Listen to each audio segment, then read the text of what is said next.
Welcome to Tesla Red. I'm Jules. This is the star of the show, Sriracha.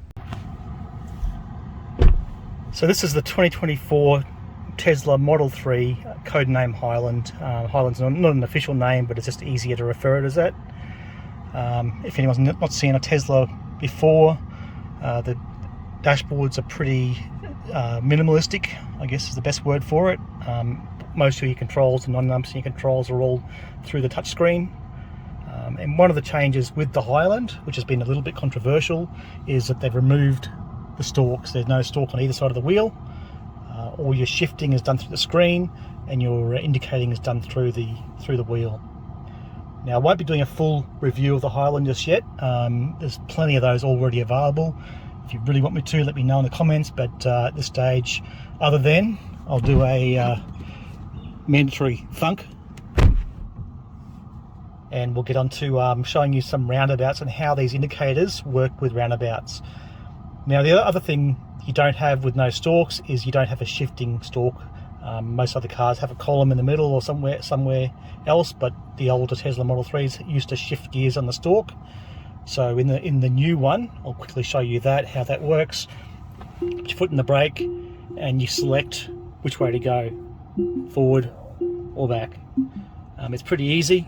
Your hands are usually pretty close to the wheel, so even doing 3-point turns, you can very quickly do that with no issue. If you're generally parked against a wall or either in front or behind, it'll automatically select drive or reverse. So it's pretty intuitive. Just obviously pays to check before you drive off. Make sure you have selected properly. But as you see there, even if you do a partial swipe, it does know what you're doing, and it'll go. Let's go hit some roundabouts. Heading towards some roundabouts. We're in what's regarded as the roundabout capital of the world. So there's plenty of roundabouts here to get familiar with. I've only had this car for a couple of days now, and look, within a couple of minutes, it was very easy to get used to it. Lose that habit of trying to reach for a stalk. But it's just a matter of getting used to where that button is, and you'll find you can hit it every time without having to look down. Keep your eyes out of the cockpit, looking at what's going around, and be able to use that button. Now, here's a bit of a larger one. We'll go around to the right. Obviously, the larger roundabouts are easier because you don't have as much steering wheel turn on the larger radius. But we'll do a smaller one as well. So here we're indicating right, going forward.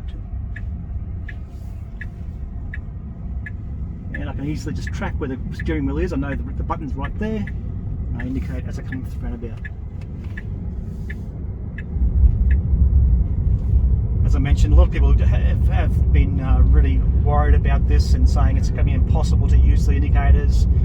As you've seen already, it's definitely not impossible. We'll do a couple more just to prove it, but I can tell you for certain it's something you very easily get used to. Tesla aren't the first company to do it. There's at least 4 other companies that have done it on a limited basis, and Tesla have had it on their Model S and Model X for some time now. So it's not like it's a new thing, and they certainly know that it is possible. So I suspect we're going to see more companies try and save money and start removing them as well. And actually, to be honest, after driving a couple of days, it is better. I think the having it on the steering wheel does feel better. I like it for FSD as well, for changing lanes automatically. But yeah, look, it is certainly no issue. Okay, we're heading to the last one. It's a smaller roundabout. We'll do a full 180, so kind of the worst case scenario. And again, we'll find out if the Tesla wins or the roundabout wins. Indicating right. All the way around, and again I know exactly where that button is, even though I'm looking to my right, just looking at what's around. Indicate, and off we go. So there you have it, Tesla versus roundabouts, and I think the Tesla won. It is a fantastic car. I really have loved it. It's been a fantastic car. It's a massive upgrade on the previous generation, that's for sure. I certainly thoroughly recommend it. Apologies, the video quality isn't great. I'm using a phone. I'm not really setup for a full commercial YouTube type setup, and I'm just going to make a few videos and see how things go. If you like it, please subscribe, give us a like, share it, and if we can get some good following, maybe we can start doing some more videos. I plan to do some FSD testing and that kind of stuff. I know we don't have full FSD beta in Australia yet, but I've got the package on my Tesla, and plan to show people just what you get currently, and hopefully with version 12 soon we'll see FSD on our streets here, and we can start seeing how that's progressing. Thanks guys, and see you next time.